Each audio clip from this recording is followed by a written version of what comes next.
Bonjour à toutes et tous. Bienvenue pour ce deuxième webinaire de notre série sur le thème de la participation des enfants et des jeunes. Aujourd'hui, j'ai le plaisir d'accueillir Estelle Brosteau du service de protection de l'adulte et de la jeunesse et plus spécifiquement de l'unité de la jeunesse, de l'enfance et de la parentalité dans le canton de Neuchâtel, et Samantha Ramos, qui est déléguée interjurassienne à la jeunesse. Le thème d'aujourd'hui, la participation politique des jeunes, c'est l'idée de voir quelles sont les expériences novatrices qu'on va découvrir aujourd'hui à travers l'expérience du tirage au sort qui a été fait dans le cadre de la session des jeunes de Neuchâtel et une expérience de cyberparlement dans le Jura bernois. Vous êtes maintenant 31 personnes dans ce webinaire. On a reçu une cinquantaine d'inscriptions, donc il y a peut-être encore quelques personnes qui vont nous rejoindre en cours de route. Je vous remercie déjà toutes et tous de votre intérêt pour ce webinaire. Je viens de consulter la liste des participants. Nous avons des représentants de tous les cantons romans, d'organisations intercantonales, nationales, fédérales, et même 2 ou 3 personnes qui sont hors de Suisse, dans des pays francophones alentours. Donc, un bel intérêt pour ce webinaire et je vous en remercie. Quelques informations pratiques avant de passer la parole à nos intervenantes. Tout d'abord, pour vous dire que ce webinaire est enregistré. Il sera ensuite mis en ligne sur le canal YouTube de l'Olège avec un lien sur notre site internet. Pour l'organisation du webinaire, donc ça dure 1 heure en tout. On va terminer à 17 h en principe. Il y aura 2 présentations d'environ 15 minutes et ensuite une partie de questions. Pour les questions, ça va se passer comme ça. Vous avez sur le bandeau en haut de votre écran un petit onglet qui s'appelle Q&R, questions et réponses. Et c'est là que vous trouverez un message d'accueil de notre part par Déborah Rodriguez qui s'occupe en coulisses de ce webinaire. Vous avez la possibilité ici de déposer des questions avec votre nom ou de manière anonyme. Et puis, vous pouvez aussi voter sur les questions qui ont été posées par d'autres participants. Et les questions qui seront les plus sollicitées seront celles que je poserai en premier à nos intervenantes dans la partie questions-réponses. En principe, vos caméras, on a pris la décision que les caméras et les micros étaient éteints. On teste ce modèle pour l'instant. Et c'est moi qui lirai les questions et qui passerai la parole aux intervenantes. Donc, n'hésitez pas à poser toutes vos questions pendant la présentation. Vous pouvez déjà les déposer. C'est une fonction qui n'existe que sur ordinateur pour les personnes qui nous suivraient sur leur smartphone. Malheureusement, cette fonction question-réponse n'est pas accessible. Voilà, je pense que j'ai plus ou moins tout dit. Par rapport à l'affichage, si vous arrivez à, je crois que maintenant c'est une fonction qui est activée, sur le ruban en haut, affichage, pour un meilleur suivi de ce webinaire, vous pouvez cliquer sur l'affichage intervenant qui vous mettra la personne qui parle en gros plan et donc aussi sa présentation PowerPoint. Voilà, j'ai terminé pour cette petite partie introductive et pratique. Et sans plus attendre, je passe la parole à notre première intervenante, Estelle Brosteau, qui va nous parler de la session des jeunes 2025 et en particulier du choix des participants, de la sélection des participants et des thématiques. Merci Estelle, je te cède la parole. Merci beaucoup. Alors, je vais partager.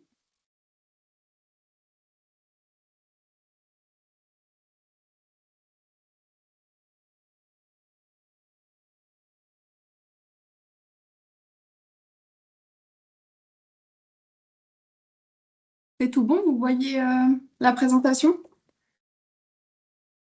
C'est tout bon, merci. Merci beaucoup. Alors, donc bonjour à toutes et à tous.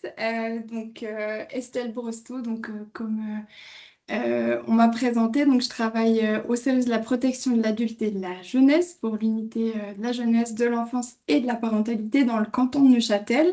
Aujourd'hui, je vais essayer de vous faire un retour d'expérience un peu concret sur la session des jeunes, vraiment ce processus de tirage au sort et vraiment du choix des thématiques dans ce cadre-là. Peut-être juste pour vous dire un peu l'objectif de cette petite présentation. Donc l'idée, c'est vraiment de revenir sur comment le dispositif de tirage au sort a été pensé et comment il a été vraiment mis en place pour tenter une représentativité de la jeunesse neuchâteloise. Ensuite, je vous parlerai brièvement aussi de comment on a pu sélectionner les thématiques, les définir et puis essayer qu'elles soient le plus alignées possible avec les priorités cantonales du moment. Et à la fin de ma présentation, je vous ferai quelques petits enseignements qu'on a pu tirer de cette première édition de la session des jeunes. Donc pour commencer, un petit contexte général dans lequel s'inscrit la session des jeunes. Donc la session des jeunes figure dans l'article 14 de la loi sur le soutien de l'enfance et de la jeunesse. Donc cet article vraiment prévoit que le département doit organiser tous les 3 ans une session des jeunes et on a eu cette première édition le 28 octobre dernier au château de Neuchâtel. Pour les objectifs un peu plus généraux de la session, le premier objectif était vraiment de sensibiliser les jeunes à la démocratie en leur permettant de comprendre les institutions, les fonctionnements et aussi l'importance de la participation citoyenne. Et puis le deuxième objectif qui était pour nous vraiment le plus important, c'était de faire entendre la voix des jeunes en essayant vraiment de leur offrir un cadre où ils peuvent formuler des propositions, débattre et puis transmettre leurs propositions aux autorités cantonales qui essayent dans la mesure du possible de les prendre en considération. Ce deuxième objectif nous a vraiment, nous tient vraiment à cœur et nous a tenu à cœur dans tout ce processus. L'idée, c'était vraiment de travailler aussi de manière collective et avoir vraiment cette approche transversale pour que cet objectif soit atteint. L'idée, c'était vraiment d'aller au-delà d'une simple consultation des jeunes, mais vraiment de créer un dialogue entre les jeunes et les institutions cantonales pour en tout cas, éviter au maximum cette participation un peu symbolique ou de façade qui n'aurait pas vraiment lieu d'être. Donc, pour y arriver, on s'est vraiment focalisé sur 2 axes, donc à savoir la sélection des thématiques et la sélection des participants. Donc, je vais vous parler un petit peu plus spécifiquement du processus de sélection des participants. Donc, le jour de la session, 100 jeunes âgés de 14 à 20 ans ont pu se réunir pour présenter et débattre sur différentes thématiques. Pour sélectionner ces 100 jeunes, on devait respecter le cadre légal qui prévoit que les participants doivent être vraiment représentatifs de la jeunesse et soit être sélectionnés par leur père ou sélectionnés de manière, par un tirage au sort, pardon. Et du coup, nous, on a opté vraiment pour le mode de sélection par tirage au sort. Ça nous semblait vraiment répondre le plus possible aux objectifs qu'on voulait atteindre.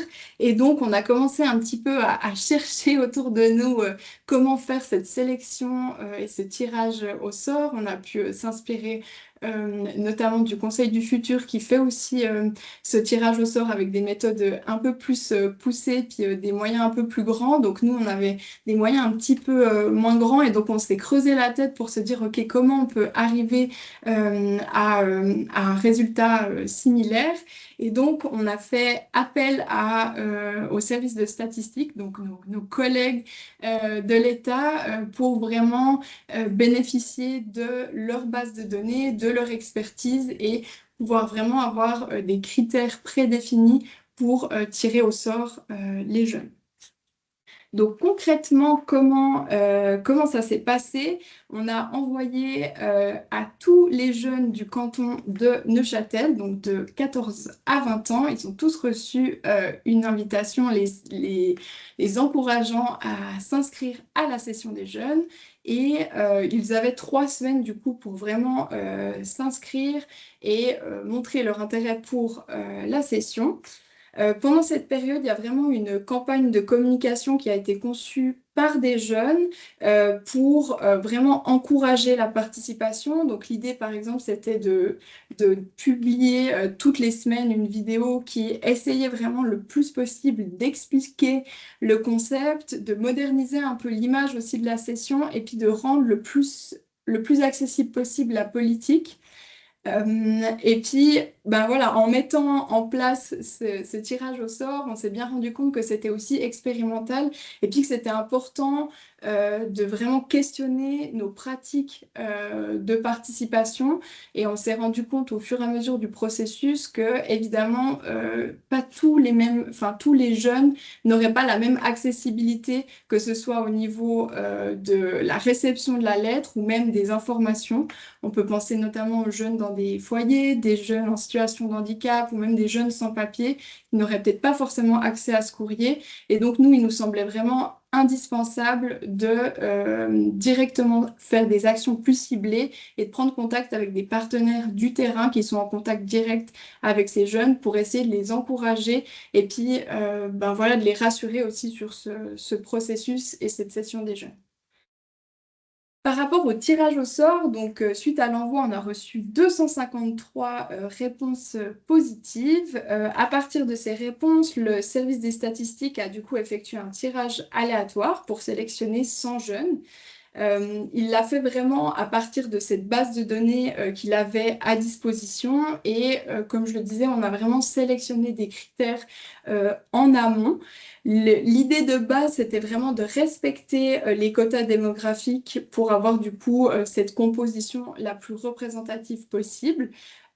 Mais comme vous le voyez, évidemment, avec 253 répondants et répondantes, la marge de manœuvre pour vraiment faire une composition la plus représentative et surtout prendre tous les critères en compte la marge de manœuvre était assez étroite. Donc on a dû faire évidemment des choix méthodologiques pour se concentrer sur des critères qui nous semblaient les plus importants, les plus saillants pour cette composition, puis pour que le jour J, ça fonctionne au mieux.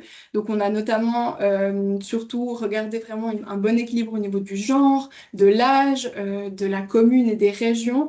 Et puis en fait, on se rend compte qu'au final, la composition est quand même relativement bien respectée au niveau vraiment des quotas démographiques. Donc maintenant, je vous ai parlé un petit peu de la sélection des participants, mais le cœur, on va dire, aussi stratégique de cette session, et puis pour que la participation prenne tout son sens, il était aussi important pour nous de choisir les thématiques qui étaient porteurs de sens. Donc je vais vous parler un petit peu de ce processus de sélection des thématiques. Donc, l'objectif, il y avait plusieurs objectifs à ça. Vraiment, l'idée, c'était de maximiser l'impact des propositions des jeunes en choisissant du coup des sujets concrets et actuels. L'idée aussi, c'était vraiment d'assurer la cohérence avec les priorités cantonales et l'agenda politique pour que les propositions, les pétitions puissent s'inscrire directement dans ce qui était déjà en train d'être discuté et travaillé. Et puis, bah, pour cela, on a dû vraiment, dès le début du processus, faire vraiment cette approche transversale en impliquant l'ensemble des départements afin vraiment d'encourager cette collaboration. Donc peut-être juste un petit point aussi, dire que ben, c'est un petit choix risqué dans le sens où on part vraiment plus d'une approche top-down où on part pas enfin, on va pas vraiment prendre les besoins exprimés de base des jeunes, mais on part vraiment plus de ce qui se fait dans l'administration cantonale. Et vu que c'était la première édition, on voulait un peu tester et voir qu'est-ce que cela donnait. Donc concrètement, au niveau vraiment de comment ça s'est passé pour le choix des thématiques. Donc, les départements et la chancellerie devaient proposer un dossier sur lequel ils travaillaient actuellement, donc selon leurs compétences. Et l'idée, c'était vraiment que chaque département puisse sortir une thématique. Donc, en tout, on en a eu 6. Ensuite de ça, les départements ont dû sélectionner une personne de contact qui avait vraiment les compétences pour comprendre la thématique, la vulgariser et puis aussi accompagner les jeunes dans la prise en connaissance de cette thématique. Et puis, un point aussi important, c'était qu'une fois que ces thématiques étaient connues, on avait vraiment ce besoin, enfin cette envie en tout cas, de proposer ces thèmes à des groupes externes aux membres de la session des jeunes. Donc, c'est ce qu'on a appelé les groupes de réflexion décentralisés. Donc, c'est vraiment des jeunes qui sont en dehors de la session, mais qui ont vraiment eu accès à ces thématiques et ont pu vraiment donner leur position. Et puis, ces positions se sont retrouvées sur la table des discussions le jour J de la session. L'idée là, c'était vraiment d'élargir la participation et de rendre ça un petit peu plus informel et un petit peu plus de les rassurer dans dans ce processus-là. Au niveau de la collaboration, donc la collaboration, comme je le disais avant, était vraiment quelque chose d'essentiel pour nous. Donc, on a pu collaborer avec justement les personnes de contact, donc dans l'administration cantonale, les députés qui étaient présents pour aider à rédiger les pétitions, et puis les animateurs le jour J qui ont vraiment encadré tout ça le jour de la session. L'idée, c'était vraiment, notamment les personnes de contact et les députés, d'avoir deux voix pour le suivi des pétitions. Donc une voix au niveau de l'administration cantonale et une voix au niveau plus politique pour que il y ait justement qu'on maximise les chances que ces propositions puissent aller un peu plus loin. Peut-être une petite anecdote aussi dans ces collaborations. C'est vrai que c'était aussi très intéressant de voir les différents avis de certains adultes ou intervenants qui pouvaient peut-être être un petit peu plus dubitatifs ou en tout cas, il fallait rappeler la pertinence des avis des jeunes qui étaient parfois pris un petit peu moins au sérieux et donc vraiment défendre cette légitimité et cette qualité au niveau des réflexions. Donc ça nous a aussi permis d'avoir cette sensibilisation aussi de la participation à ce niveau-là. Euh, et puis voilà, donc du coup au niveau de la collaboration, ça a été vraiment très important, puis un point essentiel pour que les thématiques puissent aboutir et puis que ensuite les jeunes puissent vraiment élaborer des pétitions qui soient cohérentes et qui soient vraiment qui rentrent dans ce qui se fait en fait au niveau du canton. Pour terminer, quelques petits enseignements, puis la petite conclusion. Donc, le dispositif du tirage au sort était quelque chose vraiment d'expérimental pour nous. Ça nous a permis d'atteindre une vraie diversité de profils. Par contre, pour cela, on s'est vraiment rendu compte qu'il fallait une communication, enfin, elle doit vraiment être accompagnée d'une communication, puis d'un accompagnement vraiment assez précis et adéquat pour les jeunes. L'idée aussi vraiment que la participation doit, à chaque étape, doit et peut être renforcée en impliquant les jeunes dès la conception du projet, en termes de communication, en termes de définition même des thématiques ou même de la vulgarisation. C'était vraiment important pour nous. Au niveau des thématiques, comme je vous le disais, c'est vrai qu'on avait cette crainte que les thématiques ne correspondent pas aux besoins ou aux attentes des jeunes. Et en fait, il s'est avéré avec l'enquête de satisfaction que les thématiques étaient plutôt enfin ils étaient plutôt satisfaits et même ils se réjouissaient en fait de travailler là-dessus. Donc on voit qu'il y a eu une bonne entente et collaboration aussi à ce niveau-là. Aussi, les échanges ont sensibilisé vraiment les services, puis la pertinence du regard et des apports des jeunes, ce qui a renforcé un peu cette culture commune de participation en essayant vraiment le plus possible de créer des ponts entre ces deux mondes qui sont parfois un petit peu éloignés. Et puis, dernier point aussi, que la session, on a remarqué on a remarqué qu'elle prenait vraiment tout son sens grâce à un cadre assez clair, un suivi assuré, puis aussi une réelle prise en compte des propositions par différents biais, donc que ce soit au niveau de l'administration cantonale, de notre unité ou même au sein du Grand Conseil. Donc voilà, j'ai terminé pour ma présentation. Merci beaucoup pour votre attention. Alors, merci beaucoup Estelle Brestow pour cette présentation très intéressante qui va certainement susciter un certain nombre de questions. Merci aussi d'avoir tenu le timing. Je sais que 15 minutes, c'est court, mais il y aura un temps pour les questions après. Pour celles et ceux qui nous ont rejoints entre-temps, je rappelle qu'il y a la possibilité de poser des questions via l'onglet Q&A, questions et réponses, qui se trouve sur le bandeau au-dessus de l'écran. Et puis de voter aussi pour les questions qui vous paraissent les plus intéressantes et qui seront retenues en premier. J'invite maintenant Samantha Ramos à nous rejoindre en ligne. Enfin, elle est déjà en ligne, mais en tout cas à allumer sa caméra. Donc, Samantha Ramos, qui est déléguée interjurassienne à la jeunesse, va nous parler d'un dispositif assez innovant qui est le cyberparlement du Jura bernois. Et on se réjouit de le découvrir. À vous la parole, Samantha. Merci, je partage mon écran.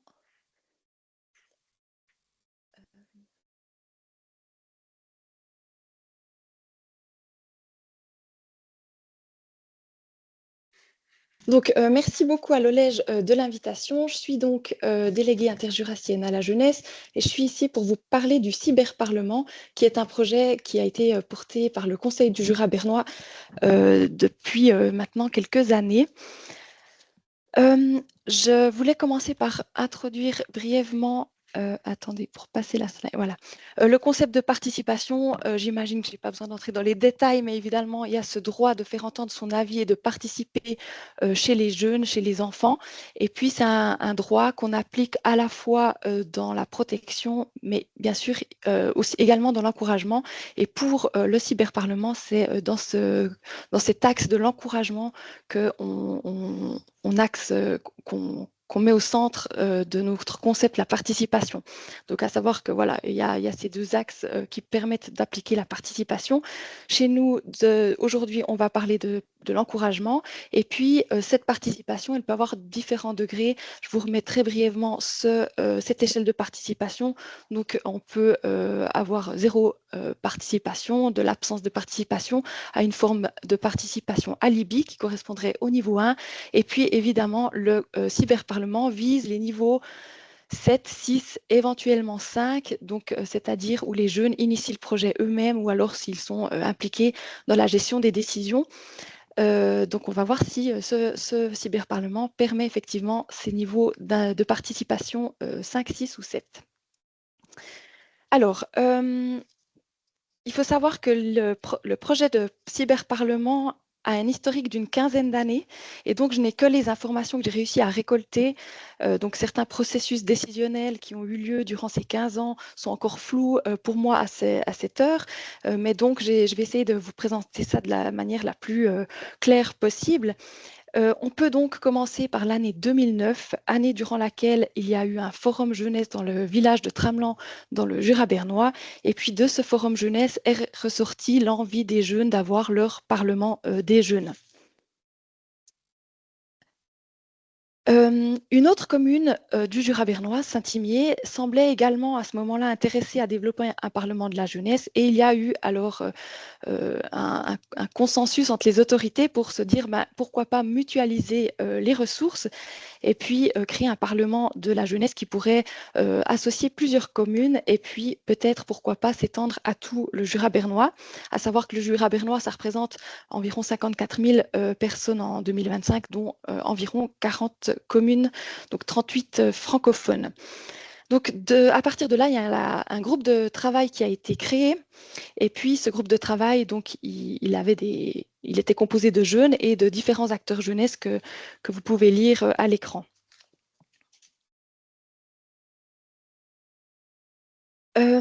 À partir de là, en tenant compte de l'expérience de plusieurs autres parlements des jeunes dans la région, notamment celui de Moutier, mais également celui du canton du Jura, il a fallu imaginer une manière de faire innovante et puis qui puisse couvrir un large territoire pour impliquer des jeunes de plusieurs communes à différents horaires, en sachant que à ce moment-là, le public cible du cyberparlement, c'était 14-22 ans. Donc, on peut imaginer que les horaires des uns ne sont pas forcément les horaires des autres. Et donc, l'idée d'un parlement en ligne émerge assez naturellement à ce moment-là avec ces contraintes que je viens d'évoquer. Donc, ça permettrait, cet outil en ligne, une flexibilité qui pourrait pallier au manque parfois de mobilisation des jeunes rencontrés dans certains parlements des jeunes de la région à l'époque. Et donc, c'est un petit peu la solution clé en main qui avait été pensée.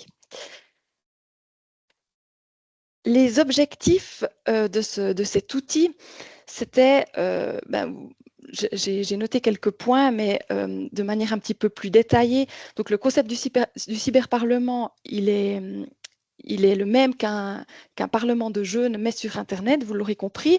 Il doit permettre aux jeunes d'échanger, de proposer et puis de développer des projets, de voter et puis d'élire. Et puis tout ça, évidemment, toujours sur Internet. Le but de l'outil est de donner aux jeunes la possibilité de s'essayer à l'exercice du processus démocratique et puis de donner de la visibilité à leurs idées, à leurs opinions, aux projets, et donc d'avoir, et c'est ça qui est particulièrement intéressant, une possibilité de relais auprès des autorités, à voir comment est-ce qu'on peut relier les autorités à cet outil en ligne. Donc, il doit évidemment aussi être pensé à différents milieux occupés par les jeunes, que ce soit du milieu d'accueil libre, de type centre de jeunesse, mais également des classes d'école ou alors directement dans les communes. Concernant le développement, donc au début, une fois qu'il y avait ce concept de parlement des jeunes en ligne qui réunit des jeunes de plusieurs communes, il a fallu confier la création de la plateforme à une entité. Et il a été décidé qu'on devait peut-être mobiliser des jeunes pour réaliser un outil destiné aux jeunes. Donc la conception de la plateforme, elle est à ce moment-là confiée au Centre de formation professionnelle de la Berne francophone, le CEF Domaine Industrie, qui forme les apprentis en informatique. Et puis, c'est comme ça que démarre le projet concrètement. Donc, après plusieurs années d'existence du groupe de travail, le projet s'essouffle un peu. Et puis, les communes porteuses du projet décident de confier le projet au Conseil du Jura bernois. C'est à ce moment-là que le délégué, donc mon prédécesseur, le délégué de la jeunesse, a la mission de poursuivre le développement de cette plateforme, mais également de porter un petit peu le groupe de travail. Il quitte sa fonction en 2019 et puis le projet, à ma connaissance, reste en stand-by plusieurs mois. Et puis, j'arrive donc en fin 2019 et on me confie à nouveau la mission de développer ce projet. Je me rends vite compte que si on ne met pas de ressources humaines supplémentaires pour développer une plateforme de ce type, ça va être compliqué et donc je propose d'entamer une recherche de fonds. Dans ce cadre-là, je contacte l'OFAS et puis on se rend compte après un dépôt de dossier que l'OFAS peut nous soutenir grâce à l'article 11 de la LEJ pour ce projet qui fait office de projet modèle au niveau communal. À savoir que le Conseil du Jura bernois, qui à ce moment-là porte le projet, est donc soutenu par 38 communes pour sa politique de la jeunesse. Donc, l'OFAS va assurer 50% du projet et donc c'est à nous de trouver les 50% autres, les autres 50%. Et donc, on fait appel à ce moment-là donc à des soutiens de communes, de fondations ou même de fonds propres. Ce soutien financier, il permet de poser un mandat, un contrat de mandat avec l'école qui forme les apprentis et qui est en charge du développement et de signaler, de mettre en œuvre une sorte de calendrier parce qu'évidemment, avec le soutien de l'OFAS, on doit être concis sur 3 ans et puis arriver à des résultats assez rapidement. Le CJB, à ce moment-là, une fois qu'on a trouvé l'argent, qu'on a ce contrat de mandat avec le CEF Industrie, décide de ne pas engager tout de suite une chargée de projet parce que le Covid frappe à nos portes. En tout cas, le Covid est déjà bien installé et puis on se rend compte que les tests de la plateforme à l'interne, dans l'école de formation professionnelle des informaticiens, ont pris du retard. Et donc là, on est dans une période très compliquée pour développer cette plateforme par une école qui est en charge donc, de la formation de ses apprentis, mais aussi qui a des contraintes d'un établissement de formation avec des dates, des échéances, des examens et bien évidemment des délais qu'ils doivent respecter pour la formation de leurs apprentis. Et donc là, on prend beaucoup de retard et puis on n'a pas de chargé de projet qui peut porter ce projet de manière très suivie. Heureusement, après le Covid, finalement, on engage une chargée de projet et qui va, elle, mettre en lien les différentes institutions, que ce soit certaines écoles, les centres de jeunesse et le CEF Industrie qui forment les apprentis pour pouvoir développer au mieux cette plateforme avec les retours du terrain. Donc, on teste cette plateforme à la fois au centre de formation, mais aussi dans les écoles, dans les centres de jeunesse. Ça permet d'avoir des retours terrain et puis d'adapter la plateforme en conséquence. Donc là, c'est ce que je viens de dire, je ne vais pas me répéter, mais voilà, on teste à plusieurs reprises ces plateformes, on demande des retours du terrain et à ce moment-là, on se rend compte que le terrain, soit il nous dit que tout ça c'est super, soit il ne nous donne pas vraiment de retour. Et là, on se rend compte que depuis le début, ce projet, il a été très top-down et puis finalement, peut-être que les centres de jeunesse, bien qu'ils faisaient partie du groupe de travail initialement, n'avaient pas été suffisamment intégrés. Donc là, il y a tout un travail de la chargée de projet pour reconnecter avec les centres de jeunesse, certaines classes d'école également. Et puis finalement, on arrive à une version finale. J'aime pas l'appeler définitive parce que je pense qu'on peut encore beaucoup l'améliorer, mais disons une version qui fait le job. On développe aussi toute une stratégie de communication, 3 vidéos short et puis une vidéo de présentation. Je vous propose qu'on les regarde à la fin de la présentation si on a le temps ou alors que vous alliez sur cyber-parlement.ch pour les découvrir. Les actions qui sont menées sur le cyberparlement à partir de fin 2024 et qui sont développées en 2025 sont celles que vous voyez à l'écran. Donc, premièrement, le CJB a fait un appel à projet au centre de jeunesse pour justement les motiver, les inciter à utiliser cette plateforme à laquelle ils avaient quand même contribué. Et puis, 4 projets sont déposés, projets qui ont été soutenus par le Conseil du Jura bernois. Certains projets sont encore en développement actuellement.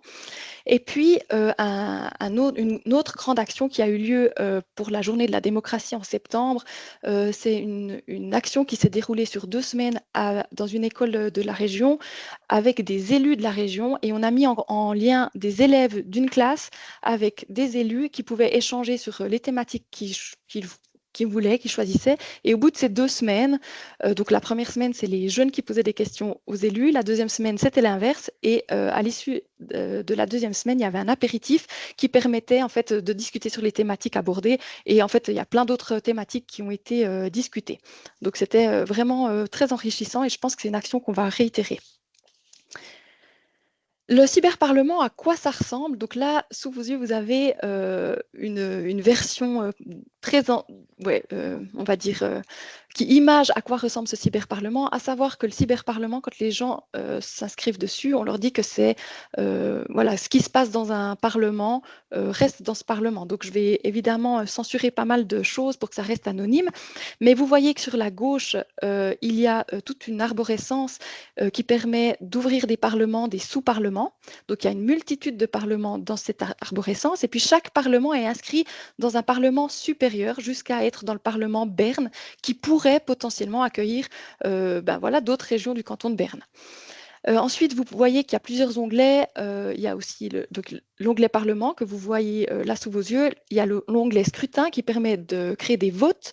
Et puis l'onglet Commission qui permet à des sous-groupes, des groupes de travail de discuter de projets spécifiques. Et ensuite, on voit qu'il y a un petit drapeau qui permet de signaler le contenu qui serait inadéquat, inapproprié, qui fait que quand on signale un contenu, il se floute. Et ça, c'est pour éviter le cyberharcèlement qui, vous verrez, a été un grand questionnement pour nous. Et puis finalement, un onglet notification et compte utilisateur. Peut-être que je passe à des exemples un petit peu plus concrets. Donc ici, vous voyez que c'était dans le cadre de la journée internationale de la démocratie. Il y a des politiciens et des jeunes qui échangent. Donc là, on voit un politicien qui demande aux jeunes comment ils s'impliquent dans leur commune. Et puis un jeune qui répond on s'implique et on aurait même encore d'autres idées. Je ne vais pas lire le détail, je ne sais pas combien de temps il me reste, mais en tout cas, on voit que voilà, il y a eu des échanges avant même de la rencontre physique. Donc ça, c'était vraiment intéressant de voir comment ça évoluait.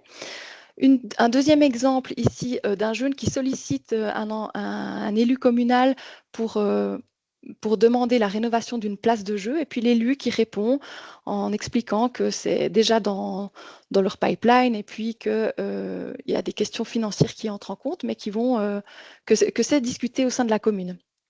Un troisième exemple ici d'un politicien qui demande aux élèves d'une classe qu'est-ce qu'ils pensent de l'utilisation du téléphone portable en classe.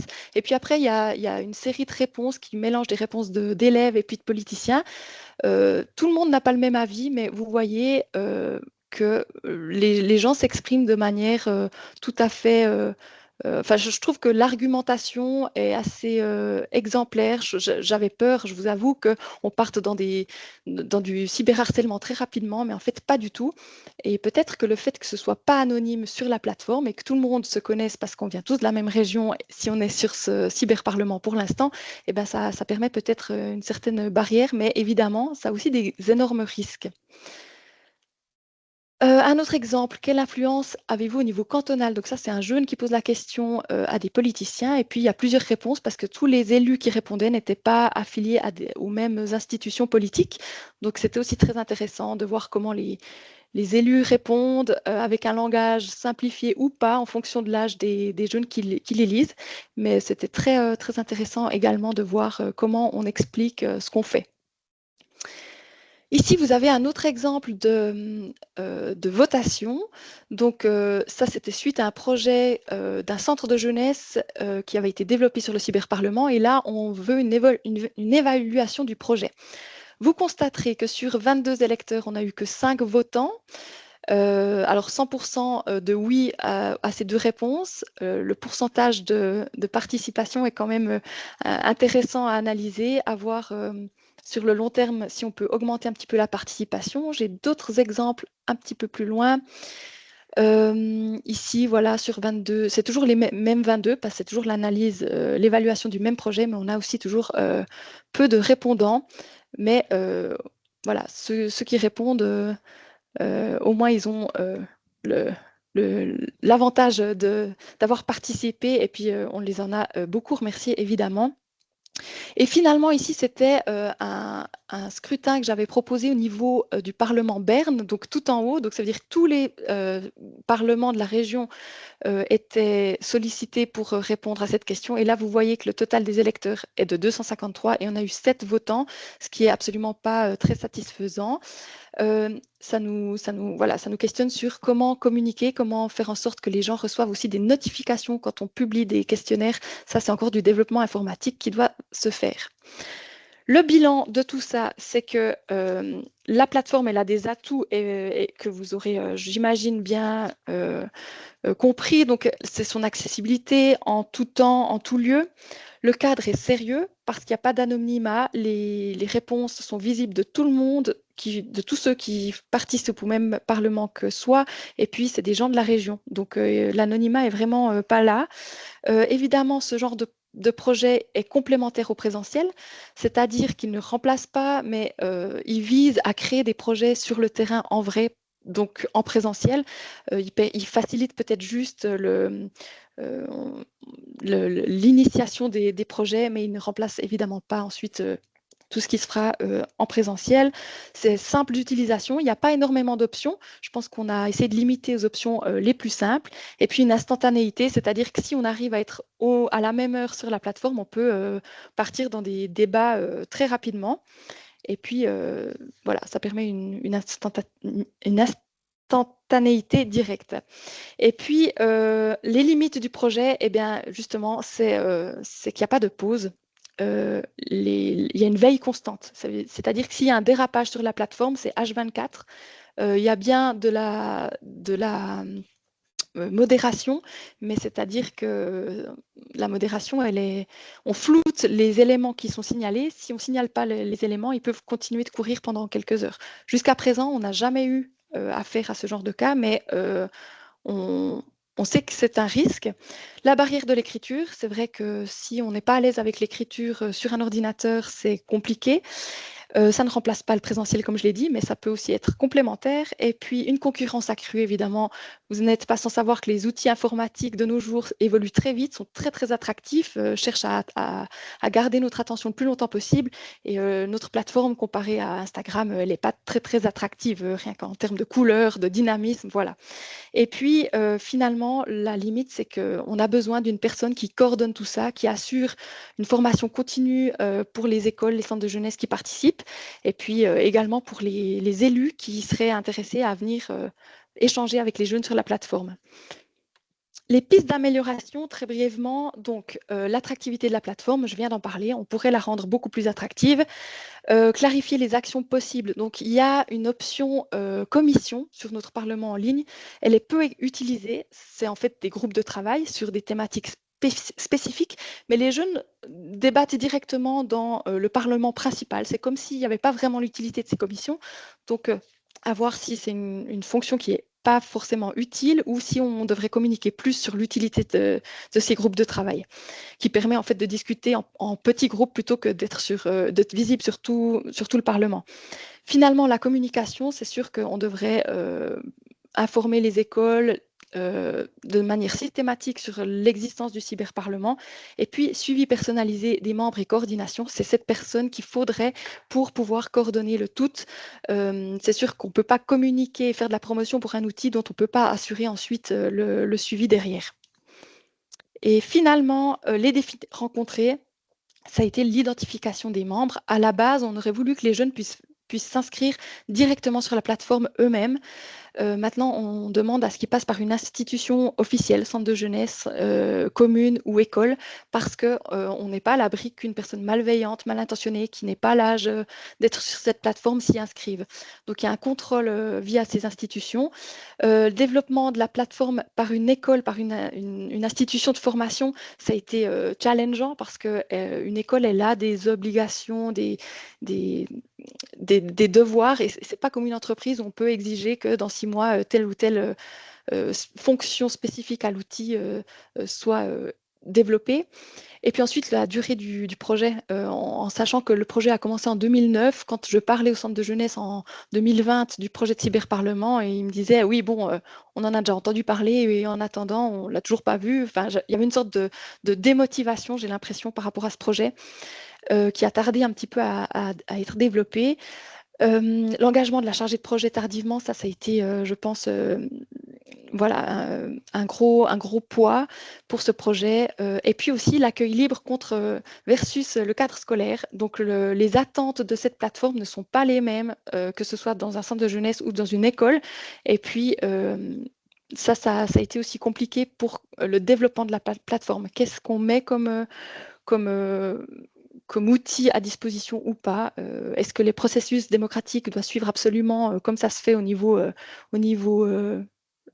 fédéral ou pas? Voilà, c'était des grandes questions. Et finalement, sensibiliser les membres, former les membres. C'est sûr qu'on a vu dans cette journée pour la démocratie que certains politiciens ne savaient pas trop quoi poser comme question aux jeunes. Donc là, on se rend compte qu'il y a aussi une formation, je pense, à donner aux politiques pour qu'ils s'intéressent à la jeunesse, qu'ils sachent s'adresser à elle, qu'ils sachent quoi poser comme question et qu'ils sachent aussi écouter et prendre au sérieux ce qu'on leur dit. Concernant les perspectives, alors évidemment, comme je suis déléguée interjurassienne, je travaille aussi pour le canton du Jura et puis j'aimerais beaucoup importer cette plateforme dans le canton du Jura. Peut-être qu'on pourrait même faire des projets interjurassiens. Il y a aussi tout un aspect transfrontalier avec la France et puis pourquoi pas aussi collaborer avec d'autres cantons romans sur cette plateforme. C'est clairement des perspectives intéressantes. Et puis, c'est tout. Je m'arrête là. Je crois que j'ai dépassé un petit peu le temps. Je vous prie de m'excuser et je vous remercie de votre attention. Merci beaucoup, Samantha Ramos, pour cette présentation très intéressante. Nous avons une dizaine de minutes pour les questions. Je les prends. Si vous en avez encore, vous pouvez toujours les écrire. Je vais prendre celles qui sont le plus sollicitées en premier. Donc, la première s'adresse à Estelle Brestow concernant sa présentation. Quel retour suivi sera fait aux jeunes ayant participé ou à l'ensemble des jeunes concernant donc la session des jeunes 2025 à Neuchâtel? Alors, concernant le suivi, donc l'idée c'est vraiment de mettre tout le suivi des pétitions sur notre site internet. Ça, je ne l'ai pas précisé dans la présentation, mais tous les contacts avec les membres ont été faits par WhatsApp. Ça nous semblait la solution la plus accessible pour contacter les jeunes et obtenir des réponses de leur part. Et donc, du coup, on a, à la fin de la session, vraiment invité les jeunes à suivre le suivi des pétitions sur le site internet qui sera actualisé. Puis, il y a, comme je disais, un peu deux axes. Donc, il y a vraiment l'axe du Grand Conseil où là, il y a 5 jeunes qui sont les responsables signataires qui devront défendre leur pétition dans les commissions. Et puis au niveau de l'administration cantonale, ça dépendra un peu de l'avancée des travaux et puis de l'actualité, mais on mettra tout sur le site internet, puis on préviendra les jeunes. Merci pour la réponse à cette question. Je passe à une deuxième question qui s'adresse à Samantha Ramos. Est-ce que le cyberparlement est un projet pensé comme un outil totalement innovant ou s'est-il inspiré d'un modèle existant? Alors, à ma connaissance, il est totalement innovant. Je ne connais pas d'autres parlements en ligne. Je crois savoir qu'il y a quelque chose qui essayait d'être en ligne, un parlement qui essayait d'être partiellement en ligne du côté de la Suisse allemande, mais je ne le connais pas plus que ça. Donc, à ma connaissance, il est innovant en ce sens. Merci. La question suivante s'adresse aussi à Samantha Ramos, j'imagine, ou peut-être aux deux. Avez-vous imaginé des outils ou des moyens pour réduire les limites amenées par l'écriture ou les connaissances informatiques? Donc, en principe, c'est plutôt le cyberparlement. Alors, c'est vrai qu'on a essayé de limiter les options à l'absolu nécessaire, c'est-à-dire que ça doit faciliter l'utilisation du cyberparlement, mais en ce qui est de l'écriture, pour l'instant, il n'y a que cette option-là. C'est sûr qu'on devrait peut-être pouvoir enregistrer sa voix à un moment donné ou à un autre avec un modèle de retranscription, mais pour l'instant, ce n'est pas du tout encore dans nos projets imminents. Merci. Je repasse à Estelle Brestow. Quelles étaient les 6 thématiques retenues pour la session des jeunes 2025 à Neuchâtel? Vous en avez parlé, mais je ne crois pas qu'ils ont été cités. Oui, et je pense que ça intéresse. Oui, c'est vrai qu'en voyant la question, je me suis dit, c'est vrai que je l'ai pas dit au vu du temps assez court, mais donc les 6 thématiques qui ont été définies par les départements, donc il y avait les discriminations et violences de genre, la santé mentale et le numérique chez les jeunes, l'impact de la dette sur le budget des jeunes et des familles, l'adaptation au changement climatique et la protection contre les dangers naturels, l'accès des jeunes à la culture et enfin la participation des jeunes aux votations. Merci. Donc, un panel assez large de thématiques et très actuel. Même si elles n'ont pas été choisies par les jeunes, j'imagine qu'elles ont dû les intéresser aussi, comme vous l'avez dit. Oui. Une question qui s'adresse de nouveau à Samantha Ramos, qui est une question que j'ai posée moi, qui se charge de la modération de la plateforme du cyberparlement et quel temps cela prend-il?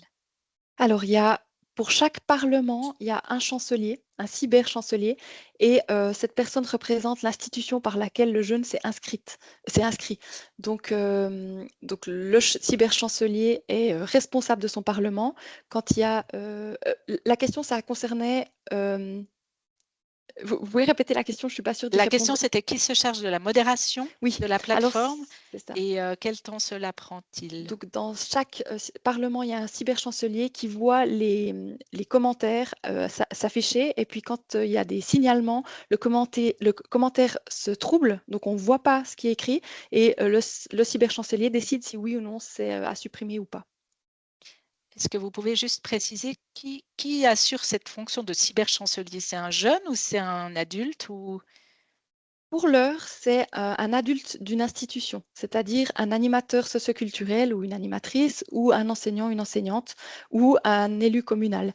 Mais il doit être rattaché à une institution. au tout début du projet, ce n'était pas du tout prévu. On pensait que ce serait le Conseil du Jura bernois qui serait en charge de la modération et que les jeunes s'inscrivent par le Conseil du Jura bernois. Pour l'instant, ce n'est pas possible, mais peut-être qu'on arrivera un jour à ce modèle idéal. Très bien, je regarde, il n'y a plus de questions qui n'ont pas été répondues. Si des personnes qui nous suivent ont une question, je vous invite à l'écrire, toujours dans le Q&A.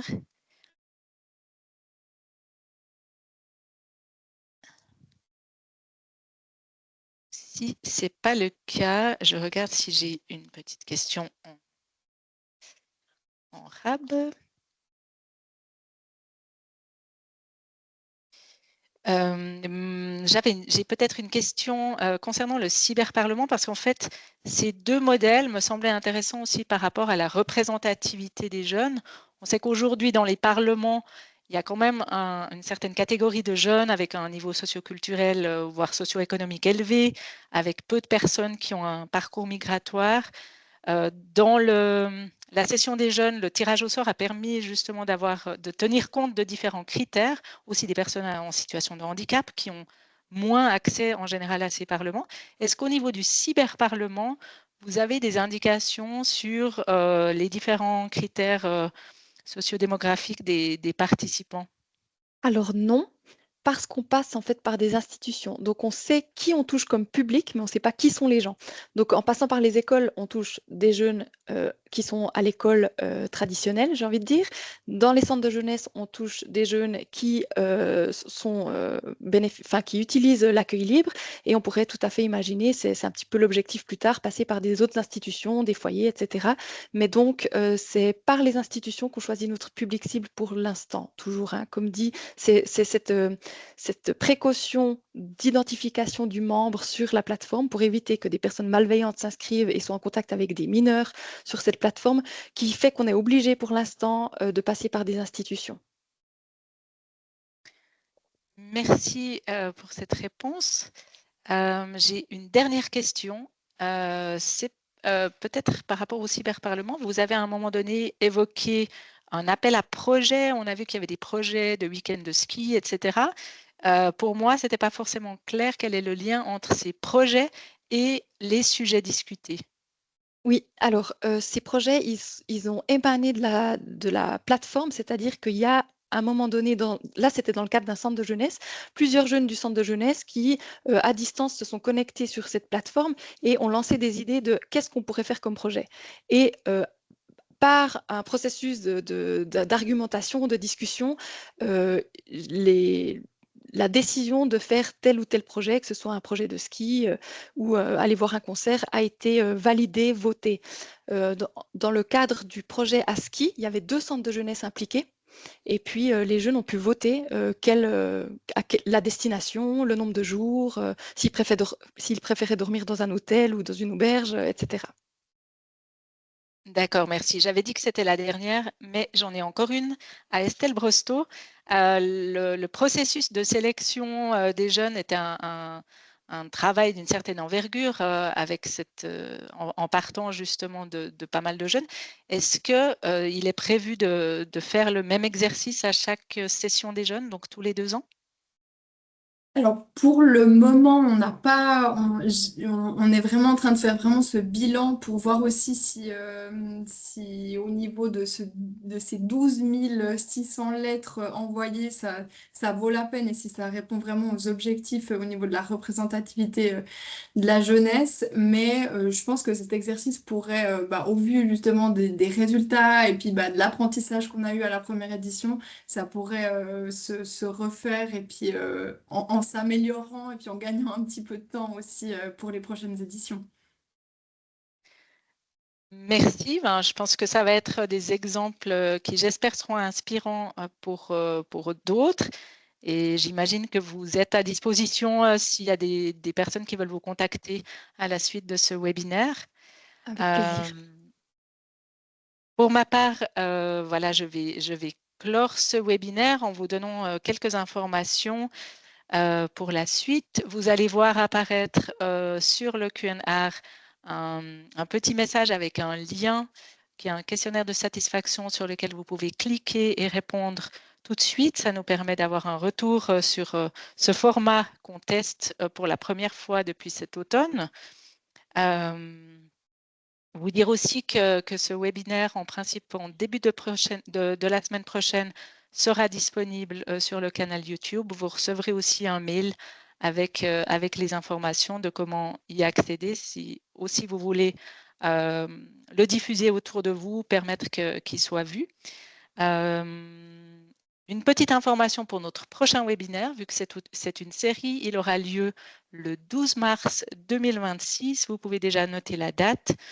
Ce sera sur la participation en protection avec Elodie Faiska, une chercheuse française qui a beaucoup travaillé sur cette question, ainsi que la participation de plusieurs jeunes du Conseil des jeunes en protection du canton de Vaud. Les invitations et l'ouverture des inscriptions vous sera envoyée avant Noël, en principe dans la semaine du 8 au 15, et avec un rappel dans la newsletter du mois de janvier. Il me reste à remercier encore une fois les deux intervenantes pour les présentations très intéressantes et à vous souhaiter une bonne fin de journée et au plaisir de vous voir à l'un de nos prochains webinaires. Merci beaucoup. Merci, au revoir. Merci, au revoir. Au revoir.